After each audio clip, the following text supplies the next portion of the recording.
हरे राम राम राम हरे हरे, हरे कृष्ण कृष्ण। हेची थोर भक्ती आवडती देवा, संकल्पावी माया संसाराची, ठेविले अनंते तैसेची राहावे, चित्ती असू द्यावे समाधान। जगद्गुरु संत श्रेष्ठ श्री तुकाराम महाराज यांचा हा एक अत्यंत प्रसिद्ध आणि अत्यंत महत्वाचा असा अभंग आहे। या अभंगामधून तुकोबारायांनी आपल्या सर्वांना भक्तीचं निश्चित असं स्वरूप काय आहे याचं दिग्दर्शन केलेलं आहे। हेची थोर भक्ती आवडती देवा, संकल्पावी माया संसाराची।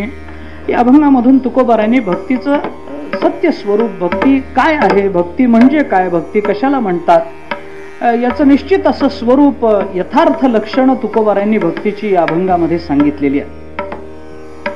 हेची थोर भक्ती, याला थोर भक्ती म्हणा, कशाला थोर भक्ती म्हणा, प्रसंगाला अनुसरून चिंतन करायचं असेल तर भागवत कथा सांगणं, भागवत कथा ऐकणं आणि भागवत कथा आयोजित करणं हेची थोर भक्ती। विठ्ठला विठ्ठला विठ्ठला विठ्ठला विठ्ठला विठ्ठला विठ्ठला। अभंगाचा भाव आपण सर्वसाधारण लक्षात घ्या। तुकोबाराय भक्तीची व्याख्या करतात आणि भक्तीची व्याख्या करतात याचा अर्थ ती भक्ती जो भक्त करतो त्या भक्ताचंही चिंतन करतात। संकल्पावी माया संसाराची ही भक्ती असेल तर हासी भक्ती करणारा जो भक्त तो थोर आहे असं चिंतन तुकोबारायांनी, कारण भक्ती ही नेहमी भक्ताच्या आधारानं प्रकट होत असते। भक्तीला स्वतंत्र अभिव्यक्तता काय, स्वतंत्र तिचा आकार काय, भागवताच्या महात्म्यामध्ये आपण पहिल्या दिवशी हे ऐकलं असेल की भक्ती ही कसं स्त्रीचं रूप घेऊन आली, तिच्या समोर ज्ञान आणि वैराग्य मुलं म्हणून कशी उभी राहिली, भागवताच्या नमनामध्ये महात्म्यामध्ये आपण पहिल्या दिवशी हे ऐकलं असेल सगळं। भक्तीचं चिंतन करणं, भक्ताचं चिंतन करणं, देवाला भक्ती आवडते असं तुकोबाराय बोलतात। याचा अर्थ ती भक्ती आवडते असं नाही, तशी भक्ती करणारा जो भक्त आहे तो आवडतो। कारण भक्ती ही भक्ताच्या आश्रयाने राहत असते, भक्ताच्या आधाराने प्रकट होत असते। ठीक आहे, काही का असे ना, भक्ती आवडते, भक्त आवडतो, जे काही म्हणणं असेल, देवानी 12व्या अध्यायामध्ये योमत भक्त समे प्रिय म्हणून जे चिंतन केलंय त्याचा विचार केला तर ती भक्ती ज्याच्या ठिकाणी वास्तव्याला आहे तो भक्त आवडतो असं चिंतन 12व्या अध्यायाच्या आधारानं करता येतं। काही का असे ना, माझा मुद्दा, मी अभंगाच्या चिंतनाला प्रारंभ करण्यापूर्वी तुकोबारायांच्या शब्दावर जरा शंका घेतोय, तुकोबारायांच्या शब्दावर पहिल्यांदाच आक्षेप घेतो, कोणाला पटो न पटो। तुकोबाराय बोलतात देवाला भक्ती आवडते, भक्ती आवडते याचा अर्थ तशी भक्ती करणारा भक्त आवडतो। कसा भक्त आवडतो, अशी अशी भक्ती करणारा भक्त आवडतो, हे तुकोबारायांचं जर म्हणणं असेल तर पहिल्या प्रथम शंका अशी निर्माण होईल की देवाला अशी भक्ती आवडते म्हणजे अशी भक्ती करणारे आवडतात, अशा पद्धतीची भक्ती आवडते, याचा अर्थ असं सोडून दुसरं आवडत नाही असा अर्थ होईल की नाही। अन्वय व्यतिरेकानं अर्थ जर केला तर आम्हाला अमका माणूस आवडतो असं म्हटलं की तमका आवडत नाही असा त्याचा अर्थ होईल। अन्वय व्यतिरेकानं जर विचार केला तर दोन माणसं जर समोर आली तर आणि आपण एखाद्याला म्हटलं की मला तुम्ही फार आवडता बरं का, तर याचा अर्थ दुसऱ्यांनी समजून घ्यावं की आपल्याला एवढा बाजारभाव सध्या नाही, आपण जरा कमी प्रतीचे आहोत, हे दुसऱ्यांनी समजून घ्यावं। तुकोबारायांच्या भाषेत जर बोलायचं झालं तर एका म्हणता भले दुजे सहजची निंदिले। तुकोबारायांची भाषा रोखठोक भाषा, जगतामध्ये आता हे सगळं वैज्ञानिक परिभाषा ही, पण तरी सांगतो जाता जाता, सापेक्षतावादाचा सिद्धांत जो नव्या काळामध्ये सिद्ध झाला असं म्हटलं जातं, तुकोबारायांनी त्याच्या फार पूर्वी सांगून ठेवलं। सापेक्षतावाद म्हणजे काय, तुकोबारायांनी फार पूर्वी हे सांगून ठेवलंय। एका म्हणता भले दुजे सहजची निंदिले हा सापेक्षतावाद आहे, आणि या सापेक्षतावादाचा शोध आईन्स्टाईननी लावला वगैरे हे सगळं नंतरच आहे, हे आपल्या संस्कृतीमध्ये फार पूर्वीपासून आहे। सापेक्षता म्हणजे एकाला चांगलं म्हणल्यानंतर तत्सापेक्ष दुसऱ्या वस्तूला वाईट म्हणणं, वाईट न म्हणता वाईट ठरवायचं असेल तर दुसऱ्याला चांगलं म्हणणं। ऐका, भाषा पटेल न पटेल, कळेल न कळेल, लक्षात घ्या, वाईट न म्हणता वाईट ठरवायचं असेल तर दुसऱ्याला चांगलं म्हणावं म्हणजे ते आपोआप वाईट होत, आणि वाईट म्हणण्याचा दोषही पदरात पडत नाही। मी उदाहरण सांगतो तुम्हाला, सापेक्षता कशी गमतीची असते मी उदाहरण सांगतो तुम्हाला। एका गावामध्ये एका वर्तमानपत्रामध्ये एके दिवशी अशी ठळक बातमी पहिल्या पानावर प्रसिद्ध झाली की या गावातल्या नगरपालिकेतले अर्धे नगरसेवक गाढव आहेत. वर्तमानपत्रात पहिल्या पानावर प्रसिद्ध झालेली बातमी महाराज लक्षात घ्या. पहिल्या पानावर बातमी प्रसिद्ध झाली की या नगरपालिकेतले अर्धे नगरसेवक गाढव आहेत. आता बाकीचे समजून घेतील, पण नगरसेवक कसे समजून घेतील? त्यांना राग आला, त्यांनी आपलं ते मोर्चे काढले, त्या संपादकाची निंदा केली, त्याची वर्तमानपत्र चौकामध्ये आणून जाळली, त्याचा प्रेस मोडून टाकला, आगी लावल्या. आपल्या लोकशाहीच्या नियमानं जे जे करावं लागतं ते सगळं त्यांनी केलं. हे केल्याशिवाय गत्यंतर नाही लोकशाहीमध्ये. त्याच्यामुळे ते जे आवश्यक आहे ते सगळं त्यांनी केलं. आणि त्या संपादकाला चौरस्त्यावर आणून विचारलं, आम्हाला गाढव म्हणतो, तू कोण शहाणा लागून गेला? उचित झालं. त्यांनी माफी मागितली. तो म्हणाला, नाही मला असं म्हणायचं नव्हतं, पण ते चुकून छापल्या गेलं. मी उद्याच्या वर्तमानपत्रामध्ये त्याबद्दल जाहीर दिलगिरी व्यक्त करतो, माफी मागतो.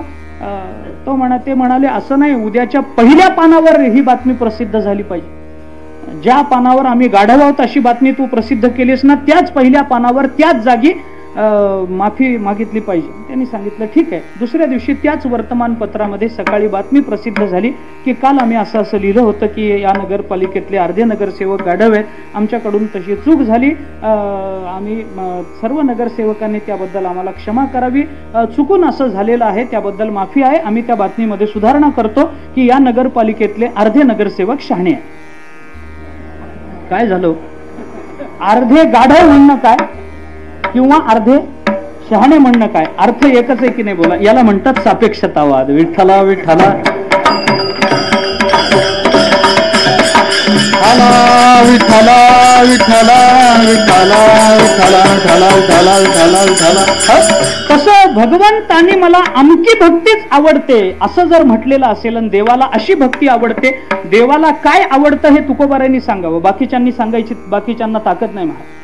देवाला काय आवडतं तू, कारण प्रपंचामध्ये आपल्या मनाला काय आवडतं कदाचित चालत असेल, खरं तर घरात हल्ली तेही चालत नाही, तुम्हाला पटो न पटो, पण परमार्थात आपल्या मनाला काय आवडतं याचा विचार करायचं कारण नाही. कारण परमार्थ आपल्यासाठी करायचा नाही, परमात्म्यासाठी करायचा. आपल्यासाठी करायचा नाही, ज्ञानोबाराय तुकोबारायांसाठी करायचा. आपल्याला काय आवडतं याचा विचार करायचा नाही, त्यांना काय आवडतं याचा विचार करायचा. आम्ही कीर्तनामध्ये मी असं उदाहरण देतो नेहमी की सोपं युक्तिवाद, सोपं चिंतन.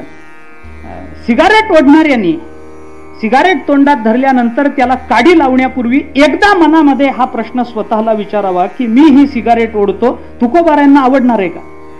एकदा स्वतःला विचारा. एकदा काडी लावण्यापूर्वी, पेटवण्यापूर्वी एकदा स्वतःला विचारून पहा की मी ही जी सिगारेट ओढतो ती तुकोबारायांना आवडणार आहे का?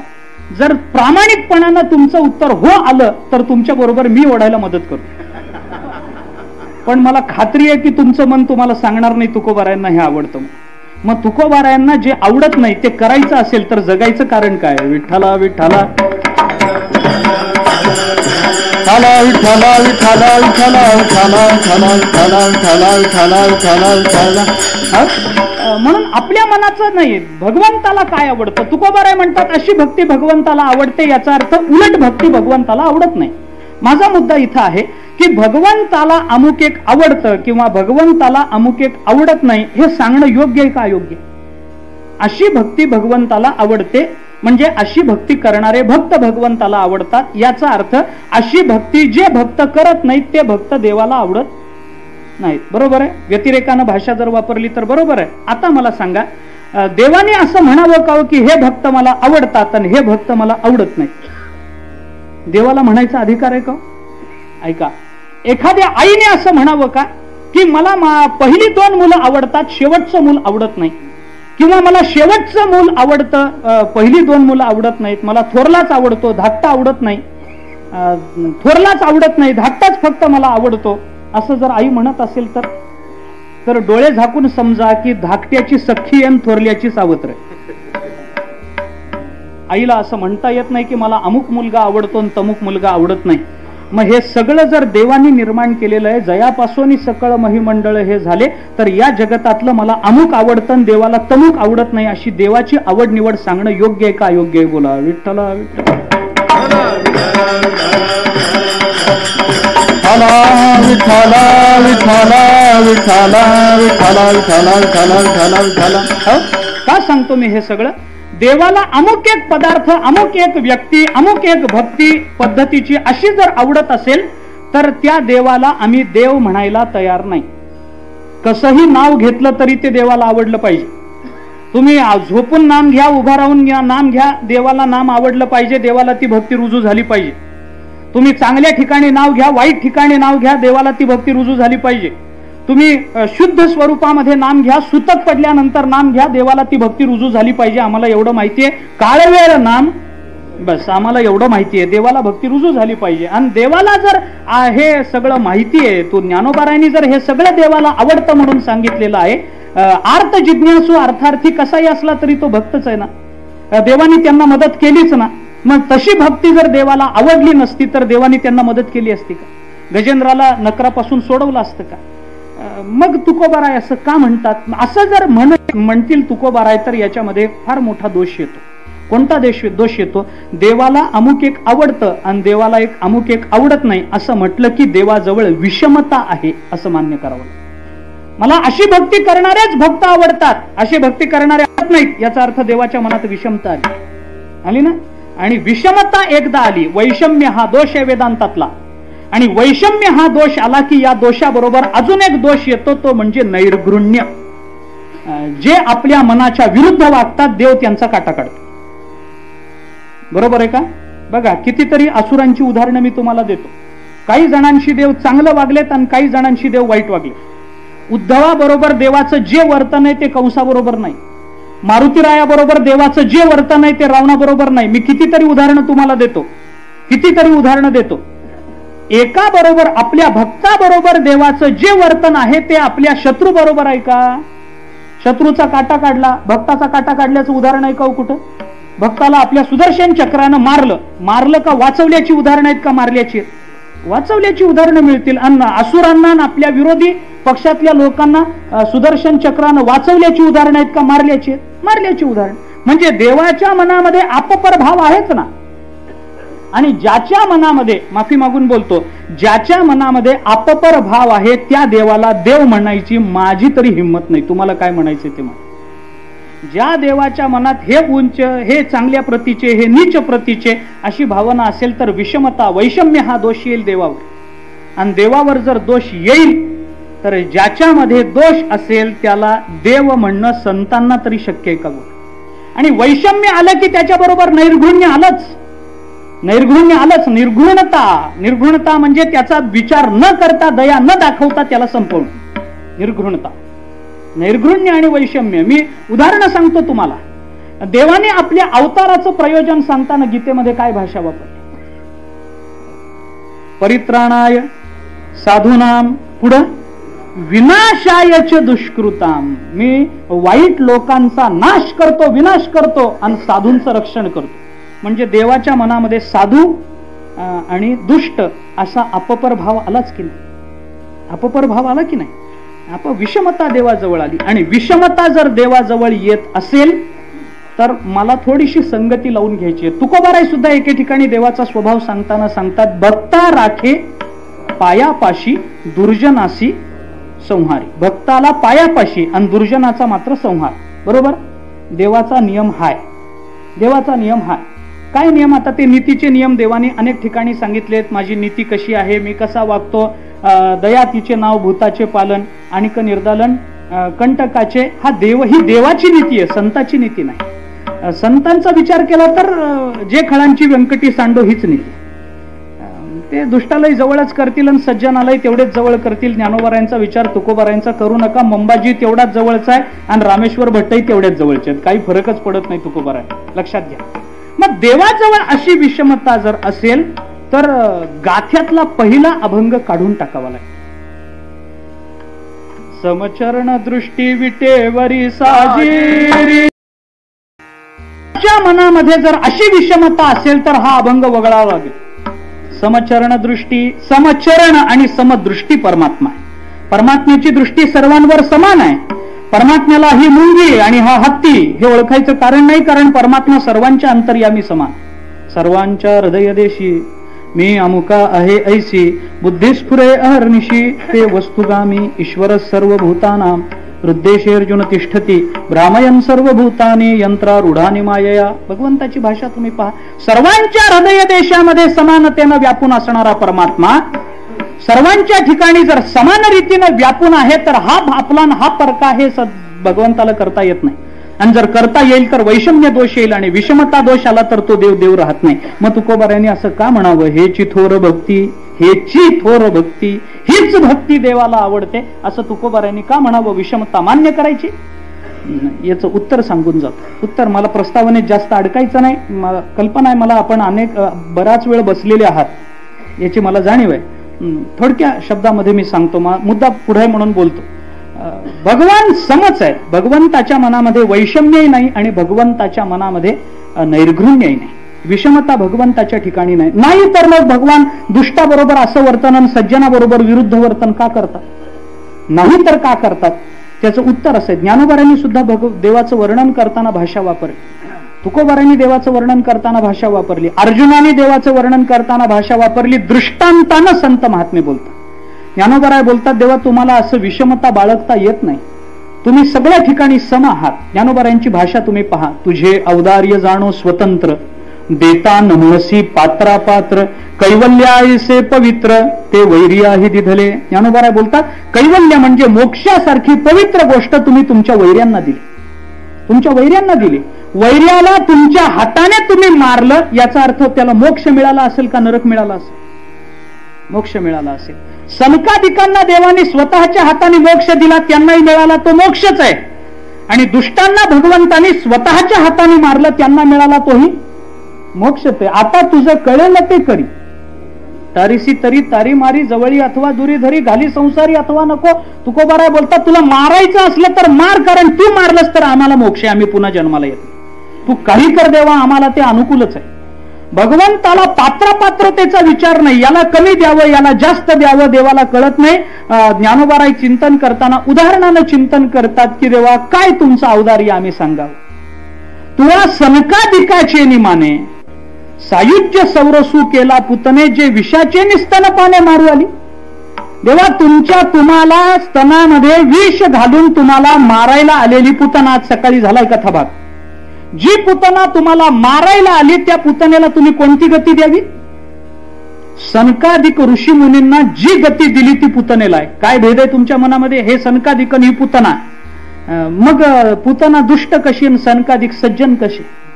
दुष्टालाही तीच गती असेल तर प्रश्न असा आहे की आम्ही तरी सज्जनतेनं का वागावं? नाहीतरी गती तीच मिळणार. चांगलं वागा नाही वाईट वागा, मिळायची एकच गती. देव वाईटाला तीच गती देतो आणि चांगल्याला तीच गती देतो. मग चांगलं का वागा? कशाला वारी करा, कशाला एकादशी करा? उद्यापासून सगळ्यांनी नखामध्ये ब्लेड लपवायला सुरुवात करा.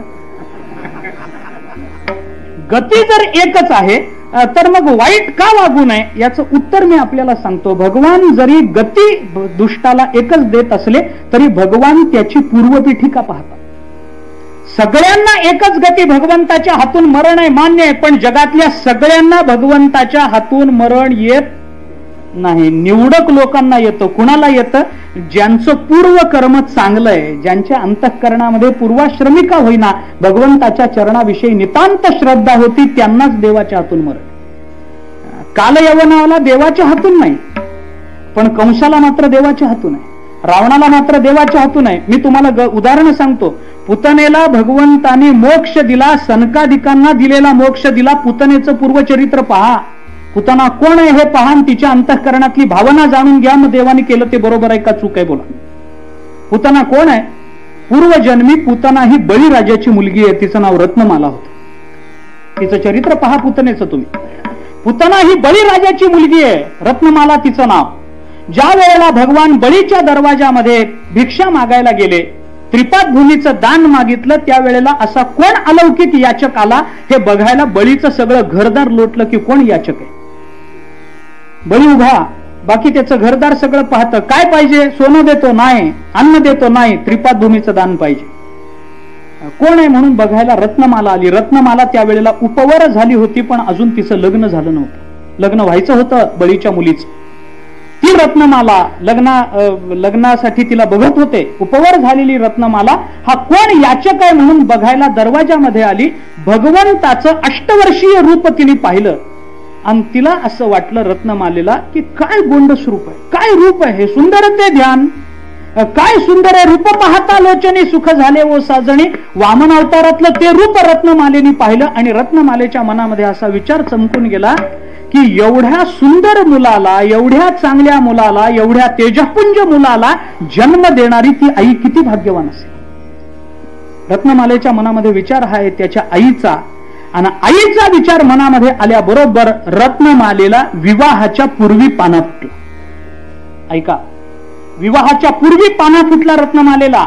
भगवंताचं ते रूप पाहिलं, भगवंताच्या मातेचं स्मरण झालं आणि रत्नमालेला पाना फुटला. लग्नाच्या आधी पाना फुटला महाराज. रत्नमाला घाबरली. तिला वाटलं आपल्याला विवाहाच्या पूर्वी पाना फुटला, आता आपल्याला जग चांगलं म्हणायचं नाही, आपल्या चारित्र्याबद्दल शंका घेतील. मुलगा झाल्यानंतर पाना फुटतो, आपल्याला लग्नाच्या आधीच पाना फुटला, लोक आपल्या चारित्र्यावर शंका घेतील, आपल्या कुळाला डाग लावतील, आपल्या वडिलांची कीर्ती धुळीला मिळवली जाईल. आणि रत्नमाला घाबरली. कुळाला धक्का लागेल, कुळाला लोक नाव ठेवतील याची भीती रत्नमालेला वाटली. मला आश्चर्य वाटतं याचं, रत्नमाला ही असुर कुळामध्ये जन्माला आली, पण त्या काळातल्या राक्षसांना सुद्धा आपल्या कुळाला नावं ठेवतील याची भीती होती. मला सध्याच बोलायला लावू नका. राक्षस कुळामध्ये जन्माला आलेली, पण माझ्या कुळाला डाग लागेल भीती रत्नमालेला. काय करावं, काही नाही, दुसरा उपाय नाही. ती सरळ भगवंताकडे गेली आणि भगवंताला सांगितलं तुमच्यामुळे मला पाना फुटलाय, काय करायचं ते तुम्ही करा. तुमच्यामुळे हे सगळं झालंय, तुमच्या रूपाकडे बघून तुमच्या मातेचं स्मरण झालं, मला पाना फुटला, काय करायची, जबाबदारी तुमची, काय करायचं ते करा. भगवंतानी तिला सांगितलं बाई या वेळेला मी 8 वर्षाचा म्हणूनच अवताराला आलोय, आता काहीही करता येत नाही तुला पाना फुटला असला तरी, कारण माझं वय 8 वर्षाचं, आता काही करता येत नाही. मग पुढच्या अवतारामध्ये तुझा पाना सेवन केल्याशिवाय राहणार नाही. म्हणून ती रत्नमाला पुढच्या जन्मी पुतना झाली आणि तिच्या अंतःकरणातलं वात्सल्य पाहून भगवंतानी पुतनेला सनकादिकांची गती दिली. विठ्ठल. प्रश्न काय लक्षात घ्या, परमात्म्याच्या अंतःकरणामध्ये समता आहे की नाही? बोला, समता आहे ना. सनकादिकांच्या मनामध्ये भगवंताच्या चरणाबद्दल जो भाव आहे तोच भाव रत्नमालेच्या मनात आहे. काय भावाभावामध्ये फरक पडला महाराज? एक असुर कुळामध्ये जन्माला आलेली असेल आणि एक संत म्हणून सिद्ध झाले असतील, पण दोघांच्या मनातला भाव परमात्मा पाहतो, कारण परमात्म्याला भावाशिवाय दुसरं काही कळत नाही. भाव एक त्याला कळाला की मग तो सर्वांना समान गती देतो. फक्त भाव सगळा समान पाहिजे, भाव समान पाहिजे. ज्ञानोबाऱ्यांनी वर्णन करताना 9व्या अध्यायामध्ये भगवंताच्या मुखामध्ये शब्द घातले, पै एकी भक्ती मी जाणे तेथ साने थोर न म्हणे, आम्ही भावाचे पाहुणे भलते या. ज्ञानोबाऱ्यांनी चिंतन केले, भावा एकासाठी खांदावा आहे. भगवान अंतःकरणातला भाव पाहतात आणि भगवंताची दृष्टी सम होते. भगवंताच्या मनात विषमता नाही, भगवंताच्या मनात समता आहे. म्हणून सनकादिकाचे निमाने सायुज्य सौरसू केला पुतने. सनकादिक आणि पुतना एका माळेमध्ये ओवले गेले कारण भगवंताची दृष्टी सम आहे. मी अजून एक उदाहरण देतो. चला हे सोडून द्या, भागवताचं महाभारतातलं चिंतन सोडून द्या, रामायणामध्ये या. रामायणातलं उदाहरण देतो, तिथली समता सांगतो मी तुम्हाला. युद्ध झालं, राम रावणाचं युद्ध झालं, प्रभू रामचंद्र विजयी झाले, रावण पराजित झाला. त्या रणांगणावरून निघताना प्रभू रामचंद्रांनी इंद्राला बोलवलं आणि इंद्राला सांगितलं की या युद्धामध्ये जे वानर मेलेले आहेत त्या वानरांना सगळ्यांना अमृत टाकून उठवायचं, राक्षसांना उठवायचं नाही, लक्षात ठेव, वानरांना उठवायचं. इंद्र काय नाही म्हणतो, बापाची आज्ञा मोडायचं काय धाडस आहे त्याच्यात. त्यांनी सांगितलं ठीक आहे. प्रभू रामचंद्र तिथून निघाले लक्ष्मण बरोबर. लक्ष्मणाने प्रभू रामचंद्राला विचारलं, देवा तुम्ही गाथा वाचलाय? वाचला. काय गाथ्यात पहिला अभंग काय? समचरण दृष्टी, तुमची दृष्टी सम आहे ना? सम आहे. मग दृष्टी जर तुमची सम असेल तर राक्षसांना का उठवू नका, फक्त वानरांनाच का उठवा? तुमच्या बाजूने लढले, तुमच्या बाजूने युद्ध केलं म्हणून फक्त वानरांना उठवा, राक्षसांना का उठवू नका? जर तुमची दृष्टी सम आहे तर वानरांनाही उठवा आणि राक्षसांनाही उठवा, दोघांनाही उठवा, काय फरक पडतो? तुमची दृष्टी सम आहे ना. मग राक्षस आणि वानर हा भेद तुमच्या मनामध्ये काय यावा? देवाने मनात म्हणलं बरोबर आहे, वानरांनाही उठवतो, राक्षसांनाही उठवतो आणि आयुष्यभर युद्धच करत बसतो. मला काही माझा प्रपंच नाही, माझी अयोध्या नाही, वर्ष 6 महिन्यांनी बायको भेटली तिचं कौतुक नाही, हेच करत बसू. राक्षसांनाही जिवंत करतो, वानरांनाही जिवंत करतो आणि युद्ध आयुष्यभर करत बसतो. देवा हे का? जर दृष्टी सम आहे तर असं का? भगवंतांनी सांगितलं मी वानरांना जिवंत करा म्हणतो, राक्षसांना करू नका म्हणतो, याच्यातच माझी समदृष्टी. अर्जुन लक्ष्मण म्हणाला असं कसं होईल? समदृष्टी म्हणजे दोघांनाही समान न्याय द्या ना, तुम्ही दोघांनाही उठवा. तुम्ही फक्त वानरांना उठवा म्हणता, राक्षसांना का नको? भगवंतांनी जो खुलासा केलाय त्याच्यात भगवंताची समता मला दाखवायची आहे, समदृष्टी दाखवायची आहे, म्हणून मी बोलतो. प्रभू रामचंद्रांनी सांगितलं, लक्ष्मणा मला एक सांग, ज्या वेळेला दोन पक्ष एकमेकांच्या समोर उभे राहून युद्ध करतात त्यावेळेला त्या दोन पक्षातल्या लोकांची तोंड एकमेकांकडे असतील का पाठ? दोन माणसं जर एकमेकांबरोबर भांडत असतील तर पाठ करून भांडतील का तोंड करून भांडतील? तोंड करून. आपण रावणाबरोबर लढलो, त्यांची तोंड आपल्याकडे होती, आपली तोंड त्यांच्याकडे होती, युद्ध झालं. गंमत काय झाली? गंमत काय झाली? आपल्या बरोबर युद्ध करत असताना मी समोर होतो, मला बघतच मेले, त्यांना मोक्षच मिळाला. मरताना देवाचं दर्शन झाल्यावर मोक्ष मिळायचं राहील का? म्हणजे जे राक्षस आपल्याकडे तोंड करून युद्ध करत होते ते मरताना मला पाहत मेले, त्यांना मोक्ष मिळाला. पण आपल्या बाजूनी जे वानर लढले ते कुणाकडे बघत मेले?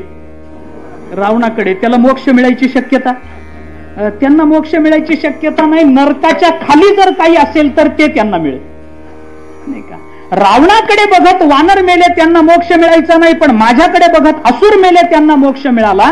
मग असुरांना मोक्ष मिळालाय, वानरांना मोक्ष मिळाला नाही, म्हणून त्यांना जिवंत करतो आणि असुरांसारखा मोक्ष देतो. विठ्ठला विठ्ठला. आता मला सांगा, भगवंताच्या मनात वैषम्य आहे का? विषमता आहे का? असुरांना जी गती तीच वानरांना आहे, पुतनेला जी गती, जी संकादिकांना जी गती तीच पुतनेला आहे. जर भेद नाही तर तुकोबाराय आवड का सांगता? देवाला हे आवडतं, देवाला ते आवडत नाही असं सांगायचं कारण काय? प्रश्न असा आहे वेदांताच्या दृष्टीने की देवाला आवड असावी का? जो व्यापक आहे त्याच्या मनात आवड असावी? पण देवाची आवड आहे महाराज, देवाला आवड आहे. मी किती उदाहरणं तुम्हाला सांगू, वेदांताचं चिंतन लांबत जाईल, थोडक्यात सांगतो. निर्गुण निराकारापासून जीवापर्यंत सगळ्यांना आवड आहे. निर्गुण निराकार, ज्याला रंग नाही, रूप नाही, वर्ण नाही, काही नाही, आकारासीच प्रवादू, वस्तूशी नाही, अशी जी वस्तू आहे, जे ब्रह्म आहे, केवळ ब्रह्म आहे, त्याला कशाची आवड नाही. पण संत महात्मे त्यालाही आवड सांगतात. केवळ एकटा परमात्मा ज्या वेळेला होता त्यावेळेला त्याला करमलं नाही, म्हणून त्याने हे जग बहुरूपानं, या जगद रूपानं तो परमात्मा नटला.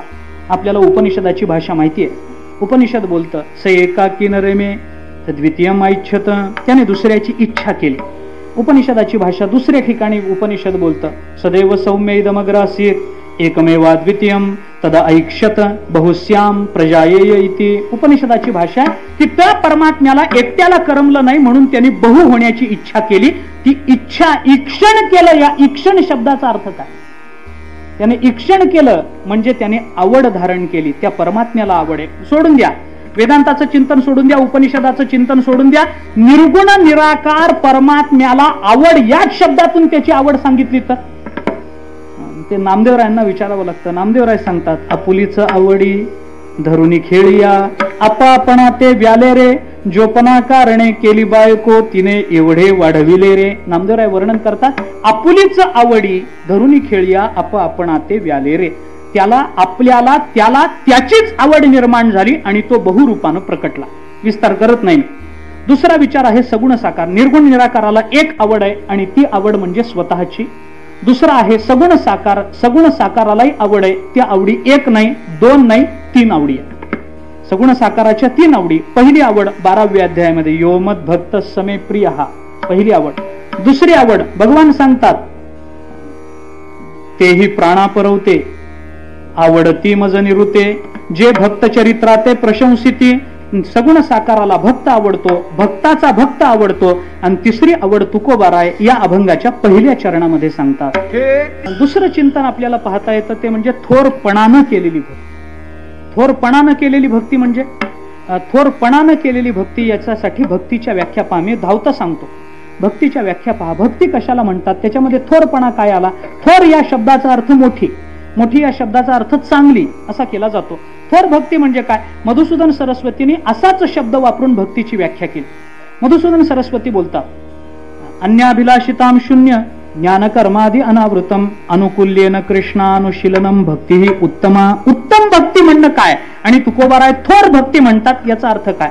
परमात्म्याला अनुकूल होऊन परमात्म्याची भक्ती करणं याला थोर भक्ती म्हणतात. परमात्म्याला अनुकूल होऊन म्हणजे परमात्म्याला अनुकूल होऊन याचा सोपा अर्थ सांगायचा झाला तर भगवान जे करतील त्याला हो म्हणणं याला थोर भक्ती म्हणा. परमात्म्याने अनुकूलता दिली, देवा तुमची कृपा आहे, आम्हाला अनुकूलता दिली. देवाने आपल्या जीवनात दुःख दिलं आनंदानं, देवा तुम्ही दुःख दिलं म्हणून तरी आम्हाला पंढरपूर सुचतं, फार उपकार झाले, असंच दुःख तुम्ही आमच्या जीवनात देत जा म्हणणारे कमी असतील, पण याला थोर भक्ती म्हणतात. देवाने स्वतःनी सांगताना रामायणामध्ये असं चिंतन केलं की मी माझ्या भक्तांना जे दुःख देतो तो माझा अनुग्रह आहे असं समजा, माझा अनुग्रह आहे. आपल्या अनुग्रहाची 5 लक्षणं भगवंतांनी रामायणामध्ये सांगितलेली, 5 लक्षणं सांगितली.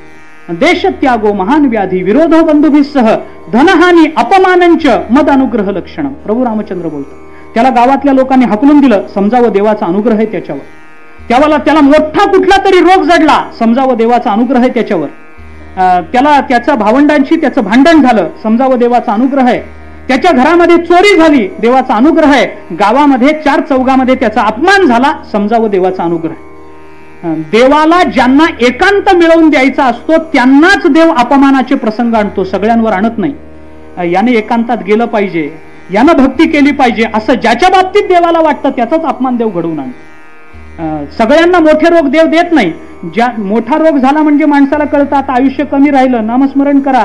ज्याच्या तोंडातून आपलं नाव देवाला ऐकावं वाटतं त्यालाच मोठे रोग दिले जातात. सगळ्यांना बाकीच्यांना किरकोळ रोग, हो कुठं ब्लड प्रेशर, माणसाला रोग व्हावा तोही असा व्हावा अभिमानानं सांगावं रोग झाला, ज्या रोगावर औषध नाही असा रोग अभिमानानं सांगावं मला एड्स झाला,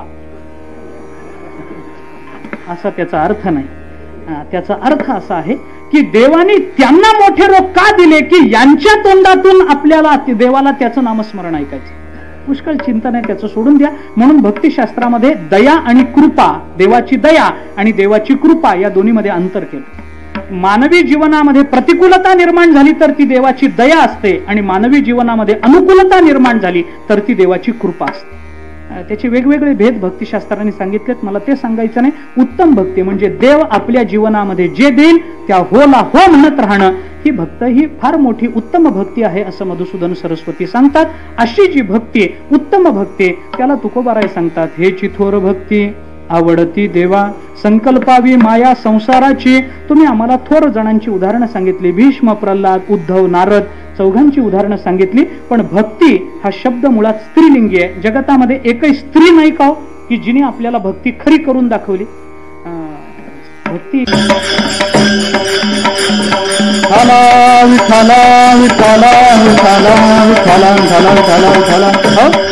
तुकोबारांनी हे द्रौपदीचं उदाहरण श्रेष्ठ भक्तीच्या संदर्भामध्ये या अभंगाच्या पहिल्या चरणात सांगितले. हे चिथोर भक्ती आवडती देवा. द्रौपदीचं उदाहरण तुकोबाराय पहिल्या चरणामध्ये संकल्पावी माया संसाराची.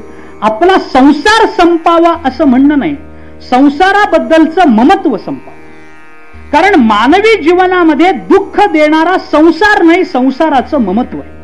दुःखाला कारण संसार नाही, संसार तर आनंदालाही कारण आहे. अवघेची त्रैलोक्य आनंदाच्या, अवघाचे संसार सुखाचा करीन नाही तर ज्ञानोबाराय बोलले नसते. संसार दुःखाला कारण नाही, संसाराचं ममत्व, हा संसार माझा आहे हे म्हणणं दुःखाला कारण. आम्ही उदाहरण सांगतो नेहमी. कल्पना करा माझ्या हातातलं घड्याळ चोरीला गेलं आणि ज्या दिवशी माझ्या हातातलं घड्याळ चोरीला गेलं त्याच दिवशी चोरांनी गावातलं घड्याळाचं दुकान फोडलं, तिथून 50 घड्याळ चोरून नेली. तिथं गेली 50, माझं गेलं 1. तुम्ही प्रामाणिकपणानं मला सांगा, 50 गेल्याचं दुःख असतं का 1 गेल्याचं दुःख आहे? ती घड्याळच आहेत ना, ती 50 आहेत ना. मग 50 गेल्याचं दुःख का होत नाही, 1 गेल्याचं का होतं? 1 गेल्याचंही दुःख होत नाही, माझं गेल्याचं दुःख असतं. 50 माझी नाहीत म्हणून दुःख नाही, 1 माझंही म्हणून दुःख आहे. म्हणजे घड्याळ दुःखाला कारण नाही, घड्याळाबद्दलचं ममत्व हे दुःखाला कारण. बरोबर आहे. हे माझं माझं माझं माझं माझं म्हणणं हे दुःखाला कारण आहे. ते ममत्व निवृत्त झालं आणि ममत्वाची निवृत्ती सोपी नाही महाराज. एका शास्त्रामध्ये वेदांतामध्ये फार सुंदर चिंतन आलंय. आपल्या ममत्वाचा माणसाने त्याग करावा, पण ते सोपं नाही. ममत्व एवढ्या लवकर जात नसतं. मग काय करा, आम्ही तुम्हाला दुसरा उपाय सांगतो. त्यक्तव्यो ममकारः यदि त्यक्तुम न शक्यते असो. तुम्ही ममकाराचा त्याग करा. यदि त्यक्तुम न शक्यते असो, जर तुम्हाला ते ममकार ते ममत्व टाकता येत नसेल, त्याचा त्याग करता येत नसेल, तर आम्ही तुम्हाला दुसरा उपाय सांगतो. कर्तव्यो ममकारः किंतु सर्वत्र कर्तव्य. आपलं ममत्व निवृत्त व्हावं याच्यासाठी त्या ममत्वाला दूर लोटा. ते जर शक्य नसेल तर दुसरा उपाय शास्त्र सांगतं, संत सांगतात. ममत्वाचा त्याग करायचा आहे ना, जात नाही ना, मग एक करा, ते ममत्व वाढवा. वाढवा, किती वाढवता येईल तेवढं वाढवा. किती वाढवता येईल, जेवढं ममत्व वाढवता येईल तेवढं वाढवा. हा मुलगा माझा आहे, त्या मुलाबद्दलचं ममत्व टाकता येत नाही ना, मग वाढवा. इतकं वाढवा, इतकं वाढवा की जगातली सगळी मुलं मला माझीच वाटली पाहिजे. हे घर माझं आहे, ममत्व टाकता येत नाही ना घराबद्दलचं, वाढवा. किती वाढवाल, इतकं ममत्व वाढवा की जगातली सगळी घरं मला माझीच वाटली पाहिजे. हे विश्वची माझे घर, ऐसी मती जयाची स्थिर, किंबहुना चराचर आपण झाला. ममत्वाचा त्याग होत नसेल तर त्याची वृद्धी केल्याने ममत्व संपतं, शास्त्रकारांचं चिंतन आहे. म्हणून माझं माझं माझं म्हणत बसण्यामध्ये अर्थ नसतो. हे माझं म्हणून दुःख होत नसतं. जसं माझ्या मानलेल्या वस्तूपासून मला दुःख होतं, तसं कुणाला तरी त्या वस्तूपासून माझं म्हणल्याने दुःख होतच असेल की. मग माझं माझं म्हणून आपलंच दुःख कुरवाळत बसण्यापेक्षा दुसऱ्याच्या दुःखाची जाणीव करून घेणं ही आपल्या जीवनातली थोर भक्ती आहे. हे द्रौपदीच्या उदाहरणानं तुकोबाराय दाखवतात. विठ्ठला विठ्ठला. दुसरं चिंतन आहे ते सुभद्रेचं आहे. सुभद्रेच्या बाबतीत काय झालं, सुभद्रेचाही मुलगा गेला, एकुलता एक अभिमन्यू. त्या ह्याच्यामध्ये चक्रव्यूहामध्ये गेला, बाहेर पडायचा मार्ग कळला नाही. तिथं चांडाळ चौकडीनं त्याच्या शरीराच्या चिंधड्या उडवल्या. तो मेला, अभिमन्यू मेला. अभिमन्यू मेला. महाभारतामध्ये असं चिंतन आहे की अभिमन्यू इतका लोकप्रिय होता, तो इतका शूर योद्धा होता की त्याला दुसरा अर्जुन समजलं जात असे. दुसरा अर्जुन समजलं जात असे. तो मेला. महाभारतात वर्णन असं आहे की अभिमन्यूच्या मरणाचं दुःख पांडवांनाच झालं असं नाही, कौरवही रडले. काय त्याची लोकप्रियता असेल तुम्ही लक्षात घ्या. कौरव रडले अभिमन्यू मेला. तर अभिमन्यू मेला, अभिमन्यू मेला. सगळीकडे हाहाकार उठला. कुणाला त्या लढाईमध्ये युद्धामध्ये रस वाटेना. सगळे गलित गात्र झाले, आपापल्या शिबिरामध्ये येऊन बसले. कुणाला कुणाशी बोलावं वाटेना. अरे चालता बोलता तरणा बाण जवान गडी आणि अचानक रणांगणावर जातो न मरतो म्हणजे काय. पांडवांनी तर हाय खाल्ली. कुणाला कुणाला बोलायचं सुचेना. सगळे रडायला लागले. प्रश्न होता सुभद्रेला कसं समजवायचं, कारण तिचा एकुलता एक मुलगा होता. 4 मुलं अजून असती तर वाईट वाटणं तीव्रता कमी होते, असते दुःख पण तीव्रता कमी असते. पण एकुलता एक मुलगा गेला. माये पुढावणी बाळक काळे नेता एकुलते एक. ज्ञानोबाराय बोलतात, काळाने माते समोरून एकुलता एक लेकरू उचलून घेऊन जावं, त्या मातेला कोण समजावं. सुभद्रेला समजवायचं कोणी, कुणाचं धाडस होईना. शेवटी सगळे भगवंताकडे गेले आणि भगवंताला प्रार्थना केली, देवा आमच्या हाताच्या बाहेर आहे. सुभद्रेला काय वाटेल, एकुलता एक मुलगा हाताशी आलेला, लग्न झालेलं, आणि त्याला तो गेला म्हणून सांगायचं, कसं सांगायचं. काही करा पण सुभद्रेला समजवा, तुमचीच बहीण आहे, काही करा सुभद्रेला समजवा. भगवान म्हणाले प्रयत्न करतो, खात्री देत नाही. कारण मी तरी काय सांगतो, माझी बहीण असले म्हणजे मी सांगेल ते मानेल असं थोडंच आहे. तिचं दुःख तिच्या जवळ. भगवान गेले, सुभद्रेच्या महालामध्ये बसले. भगवान आले, सुभद्रेला भाऊ आल्याचा एवढा आनंद, परमात्मा आल्याचा एवढा आनंद. तिने भगवंताला आसन वगैरे दिलं, बसवलं. भगवंताला एकदम सांगता येईना. भगवंतानी सुरुवात केली, काय सुभद्रे बरं आहे ना. सुभद्रा म्हणाली, काय बरं देवा, तुमची कृपा आहे, सगळा आनंदी आनंद आहे, आपल्याला काय कमी आहे. मग भगवंताने हळूच विषय काढला. भगवान म्हणाले, सुभद्रे आपला अभिमन्यू. सुभद्रा म्हणाली, हो ना, रणांगणावर गेलाय, फार मोठा योद्धा आहे देवा, तुम्हाला माहितीच आहे त्याचा पराक्रम काय येतो. भगवान म्हणाले, तसं नाही सुभद्रे, आपला अभिमन्यू ना. सुभद्रा म्हणाली, हा त्याचं काय, तो येतोय का, तर युद्ध आटोपून येतोय, त्याला ओवाळायला पंचारती तयार करायची, काय तुम्हाला निरोप काय द्यायचा. शेवटी भगवंतानी धाडसानं सांगून टाकलं. भगवान म्हणाले, सुभद्रे तो अभिमन्यू येतोय असं नाही, आता तो येणारच नाही. म्हणजे नाही सुभद्रे, आपला अभिमन्यू गेला म्हणजे गावाला पाठवलंय तेव्हा तुम्ही त्याला. गावाला नाही, अशा गावाला गेलाय की तिथून पुन्हा येणं नाही. गेला त्याने सुभद्रेला धरून सांगितलं, सुभद्रे आपला अभिमन्यू युद्धामध्ये कामी आला, पडला, मेला. भगवंताला वाटलं सुभद्रा काय आक्रस्ताळेपणा करेल, छाती पिटवून घेईल, भिंतीवर डोकं बडवेल, देवावर धावून जाईल, माझा अभिमन्यू तुमच्या देखत गेला कसं म्हणेल. पण सुभद्रेच्या डोळ्यामध्ये पाण्याचा थेंब नाही महाराज. पहिल्यांदा भगवंताला वाटलं सुभद्रेने ऐकलंच नाही. भगवंतानी सुभद्रेला हलवून सांगितलं, सुभद्रे तुला कळलं ना मी काय बोलतो ते? अगं तुझा अभिमन्यू गेला, मेला. सुभद्रेने शून्य नजरेने भगवंताकडे पाहिलं आणि सुभद्रा म्हणाली, कळलं ना देवा, कितीदा सांगणार? कळलं मला, माझा एकुलता एक मुलगा अभिमन्यू युद्धामध्ये पडला, मेला, आता तो मला पुन्हा कधीही भेटणार नाही, कळलं मला, काय करू मग? गेला गेला. भगवंताला वाटलं बहुतेक दुःखाती रेखानं हिला वेड लागली, डोळ्यात पाण्याचा थेंब नाही म्हणजे काय. भगवंतानी तिला गदा गदा गदा हलवलं, तिला ओरडून सांगितलं, अगं सुभद्रे, तुझा एकुलता एक मुलगा अभिमन्यू मेला, आता तो तुला पुन्हा दिसणार नाही, तुला रडू कसं येत नाही, डोळ्यामध्ये तुझ्या पाणी कसं नाही? आम्ही रडून रडून थकलो, तुझ्या डोळ्यात पाणी कसं नाही? तुझा मुलगा असो. सुभद्रा म्हणाली, देवा ठीक आहे, कळलं मला, माझा अभिमन्यू गेला, मला वेड लागलं नाही, मला दुःख झालं नाही असं नाही, मग रडत का नाहीस तू सुभद्रे? अगं तुझा मुलगा ना आहे ना देवा, मान्य आहे, मुलगा आहे, नाही होता, गेला, आता संपलं सगळं, रडत का नाही? सुभद्रा म्हणाली, रडण्यानं तो परत येणार आहे का? मी इथं आक्रस्ताळेपणा करून घेतला आणि भिंतीवर डोकं बडवून घेतलं म्हणजे माझा अभिमन्यू परत येणार आहे का? नाही ना, गेला ना, मग रडून काय करायचं? भगवंताला एवढं आश्चर्य वाटलं, अशा प्रतिक्रियेची अपेक्षाच नव्हती भगवंता. भगवान असं कसं एवढे? अगं मी लोकांना सांगतो सुखदुःखे समीकृत्व, तू मला दाखवून द्यायला लागली सुखदुःखे समीकृत्व. अगं तू रडत कशी नाही? सुभद्रेने दिलेलं केलेलं वर्णन आणि सुभद्रेने केलेलं चिंतन तुकोबारांनी मांडलंय म्हणून मी बोलतो. सुभद्रा म्हणाली, देवा माझा मुलगा अभिमन्यू गेला, मला एक सांगा देवा, या जगतामध्ये कोणीही जन्माला येतं आणि कोणीही जातं, याच्यावर सत्ता कुणाची? बोला देवा, या जगतामध्ये जे जे काही चलनवलन घडतं याच्यावर सत्ता कुणाची? म्या बोलविल्या, तुम्हीच बोललात ना, सत्ता कुणाची? चाले हे शरीर कोणाची सत्ते, कोण बोलविते आहे ना? कोण आहे या जगतावर? झाडाचं पान हलतं तर वृक्षाचे पान हले, त्याची सत्ता, त्याच्या सत्तेने, त्याच्या तुझिया सत्तेने वेदासी बोलणे, सूर्यासी चालणे, तुझिया बळे, नामदेवराय बोलतात. कुणाची सत्ता आहे या जगतामध्ये? जे जे काही चलनवलन घडतं या जगतामध्ये, कोणी जन्माला येतं अथवा या जगतामध्ये कोणी मरतं, कुणाची सत्ता देवा? तुमचीच सत्ता ना. मग तुमच्या सत्तेने माझा मुलगा गेला, तुमच्या इच्छेनेच या जगतामध्ये सगळं घडतं ना, तुमची इच्छा म्हणून माझा मुलगा गेला. मग माझा मुलगा जाण्यातून जर तुमची इच्छा पूर्ण होत असेल तर त्या परता आनंद कोणता? का रडू सांगा? माझा मुलगा गेला पण तुमची इच्छा पूर्ण झाली ना, तुमची इच्छा म्हणून माझा मुलगा गेला ना. मग तुमची इच्छा म्हणून जर माझा मुलगा जात असेल तर माझ्या मुलाच्या जाण्यानं तुमची इच्छा पूर्ण होत असेल तर देवाने त्याच्या इच्छेने माझ्या मुलाला नेलं, याच्यात आनंद मानू का दुःख मानू? तुकोबारायांनी हेच सुभद्रेचं प्रमाण उचलून आपल्याला सांगितलं की देवाने आपल्या जीवनामध्ये जी परिस्थिती दिलेली असते ती देवाची इच्छा म्हणून दिलेली असते, त्याच्यामध्ये बदल करायचा आपल्याला अधिकार नाही. आपण फक्त देवाची ती इच्छा आहे असं म्हणून अंतःकरणामध्ये समाधान मानलं पाहिजे. सुभद्रेचं उदाहरण तुकोबाराय अभंगाच्या दुसऱ्या चरणामध्ये, सुभद्रेचं उदाहरण तुकोबारायांनी अभंगाच्या दुसऱ्या चरणामध्ये दिलं. सुभद्रेचा भाव हाच आहे, ठेविले अनंते तैसेची राहावे.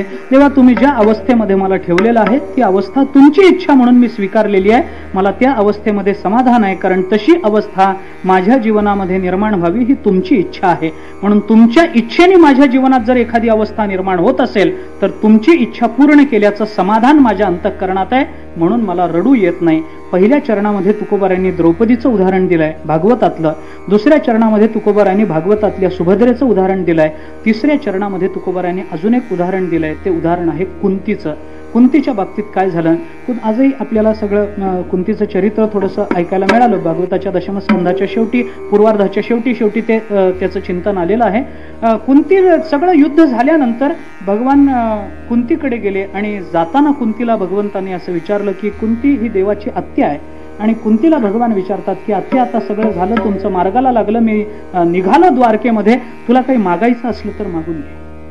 त्यावेळेला कुंतीनं जे वरदान देवाला मागितलं, प्रसिद्ध वरदान, कुंती देवाला मागताना मागते, देवा आम्हाला दुसरं तिसरं काही नको, विपद संतुन शश्वत तत्र तत्र जगद्गुरो भवतो दर्शनम यस्यात अपुनर्भव दर्शनम. कुंती माता देवाला बोलते, देवा आम्हाला दुसरं तिसरं काही देऊ नका, आमच्या जीवनामध्ये द्यायची असतील तर फक्त संकट द्या. भगवान विचारतात, कुंती मजलागी दुःख भावे, ऐसे कोणी भावे ना जीवेन, तू दुःख मागते याचा अर्थ काय?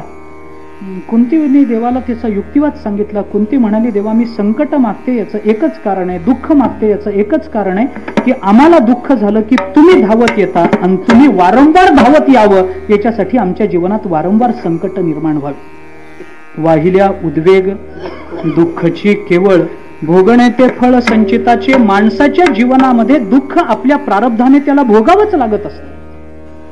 परमात्मा येतात आणि दुःख कमी करतात असं नाही, ते दुःख तेवढंच राहतं. एकतर ते दुःख भोगण्याचं सामर्थ्य वाढवतात किंवा ते दुःख स्वतः भोगतात. अर्जुनाच्या किंवा पांडवांच्या बाबतीत भगवंतांनी काय केलं, एकतर ते दुःख स्वतः भोगलं किंवा ते दुःख सहन करण्याचं सामर्थ्य पांडवांना दिलं. कुंती माता म्हणते, देवा जर हे दुःख आम्हाला दिलं, देवाने दिलं, देवाने दिलं, देवाने दिलं, असं जर आम्ही त्या दुःखाचं चिंतन करत बसलो तर त्या उद्वेगानं आमचं दुःख वाढणार आहे. संचिताचं फळ म्हणून माणसाने दुःख भोगावं, पण त्या दुःखाच्या अंती परमात्मा भेटला पाहिजे अशी अपेक्षा ठेवावी. हीच थोर भक्ती आहे. तुकोबाराय शेवटी सांगतात, वाहिल्या उद्वेग दुःखची केवळ भोगणे ते फळ संचिताचे. तिसऱ्या चरणामध्ये तुकोबारायांनी कुंती मातेचं उदाहरण दिलं. आणि शेवटची एक स्त्री भागवतामध्ये आहे, ती आहे उत्तरा. उत्तरेच्या बाबतीत काय झालं, सगळं संपलं युद्ध आणि युद्धाच्या शेवटी त्या अश्वत्थाम्याने ब्रह्मास्त्र सोडलं. आपल्याला सगळ्यांना माहिती आहे, थोडक्यामध्ये सांगतो.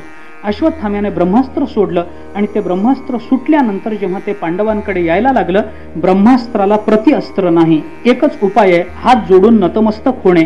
एवढा एकच उपाय आहे. जो जो नतमस्तक होईल तो त्या अस्त्रातून वाचतो, जो ताठ मानेने समोर उभा राहतो तो मात्र त्या अस्त्राने मरतो. सगळ्यांना भगवंतांनी सांगितलं, ब्रह्मास्त्रावर दुसरं अस्त्र नाही, हात जोडा, नमस्कार करा, वाकून नमस्कार करा ना, अस्त्राला नमस्कार केल्यानेच आपला बचाव होऊ शकतो. सगळ्यांनी हात जोडले, नमस्कार केला. त्यावेळेला उत्तरेच्या पोटामध्ये परीक्षित राजाचा गर्भ वाढत होता.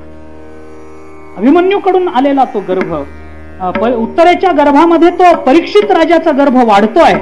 आणि त्या उत्तरेने असा विचार केला की आपण हात जोडतो, आपण नतमस्तक होतो हे मान्य आहे, पण गर्भाला कसं कळेल की आपण हात जोडले पाहिजे, आपण नतमस्तक झालं पाहिजे. आणि ते अस्त्र ज्या वेळेला येईल त्यावेळेला ते स्त्री पुरुष लहान मोठं बघणार नाही, ज्याचे हात जोडलेले नाहीत त्याला संपवून टाकेल.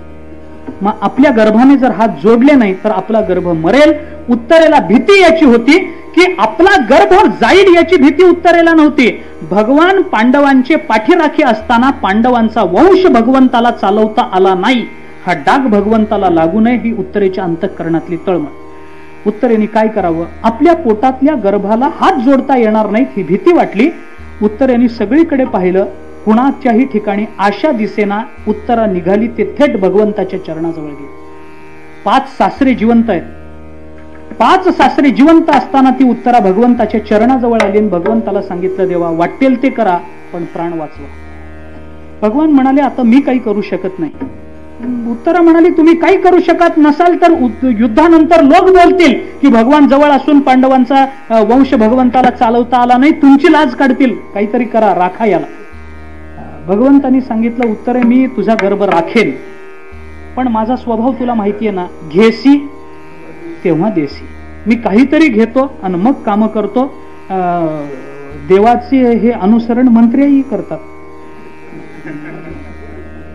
आधी मला काहीतरी द्यावं लागतं आणि मग मी काहीतरी करतो, हा माझा नियम आहे. उत्तरे मला काय देतेस बोल. भगवंताला तशा परिस्थितीत उत्तरेची थट्टा करायची लहर आली. महाराज काय देते मला बोल. उत्तरा म्हणाली, देवा पाहिजे ते देते, नंतर देते. भगवान म्हणाले, उधारीचा व्यवहार चालत नाही आपल्याला, आत्ता पाहिजे, आत्ता पाहिजे तर आत्ता काम करतो. काय देते. उत्तरा म्हणाली, काय देऊ, सोनं नाणं. काय करायचे, माझी नगरी सोन्याची द्वारका. काय पाहिजे देवा तुम्हाला सांगा ना, तुम्ही जे म्हणाल ते द्यायला मी तयार आहे, पण ते अस्त्र जवळ येत आहे, माझ्या गर्भाला वाचवा. भगवान म्हणाले, उत्तरे मी तुझ्याकडे मागतो पण देशील. देवा वाटेल ते द्यायला तयार आहे. आता आहेच काय, माझा नवरा गेलाय, एक मुलाची आशा आहे म्हणून मी जिवंत आहे, नाहीतर नवऱ्याबरोबर सती गेले असते मी. एक मुलगा पोटात आहे म्हणून मी जिवंत आहे. आहेच काय माझं, तुम्ही काय वाटेल ते मागा. भगवंतांनी द्रौपदी त्या उत्तरेकडे मागावं. काय मागितलं महाराज. भगवान म्हणाले, उत्तरे तू एक स्त्री आहेस आणि स्त्रीच्या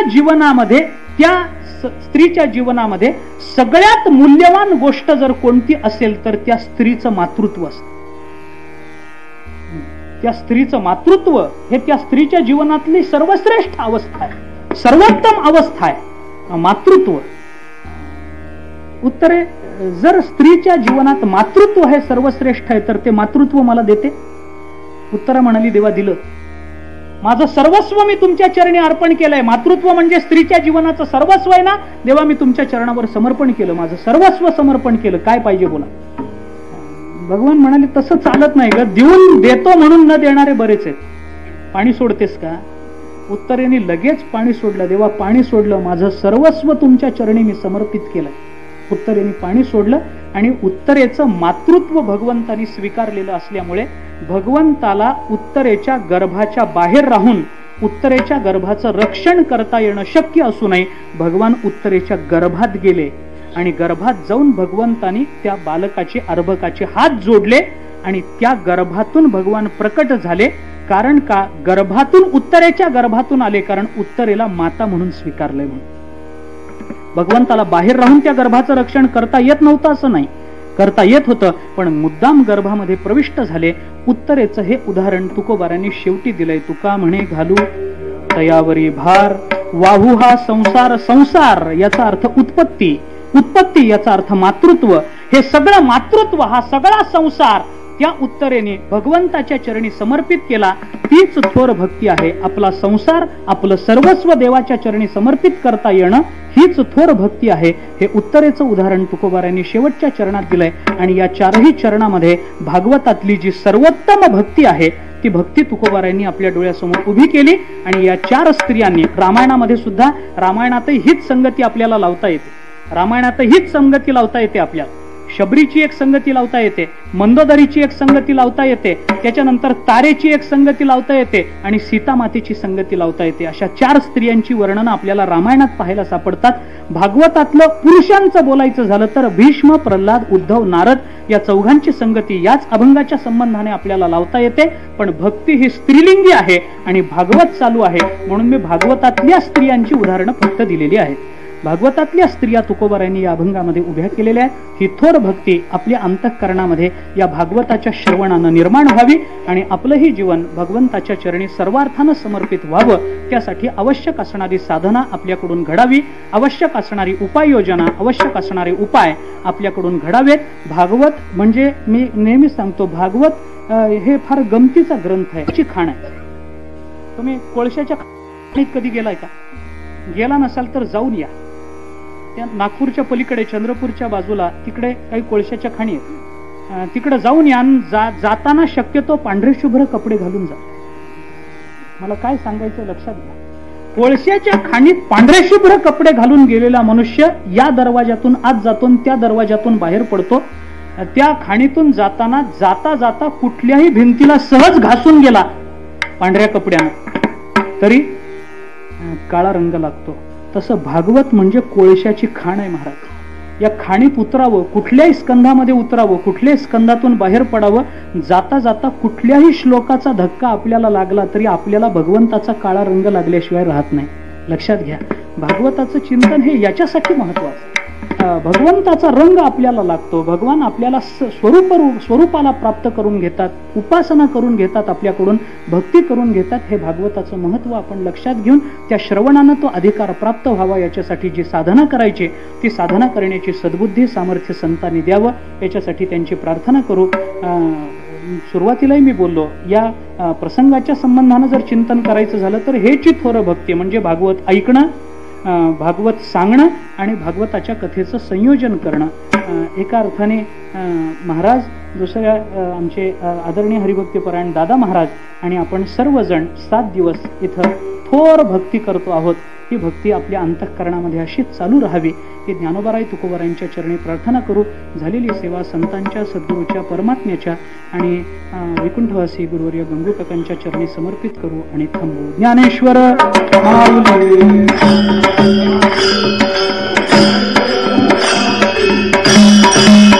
जय जय ज्ञानेश्वर माऊली. जय जय ज्ञानेश्वर माऊली. ज्ञानराज माऊली तुकाराम.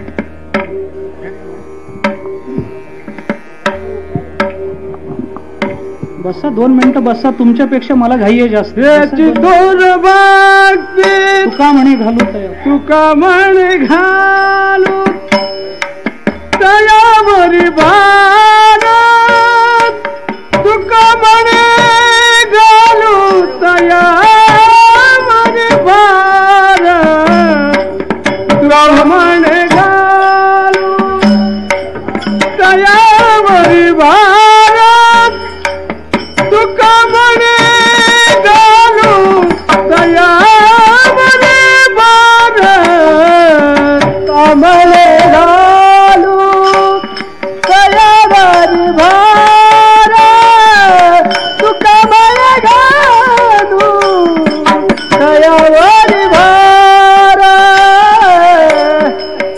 घालू तयावरी भार, तुका म्हणे घालू तयावरी भार, तुका म्हणे घालू तयावरी भार, तुका म्हणे घालू तयावरी भार, तुका म्हणे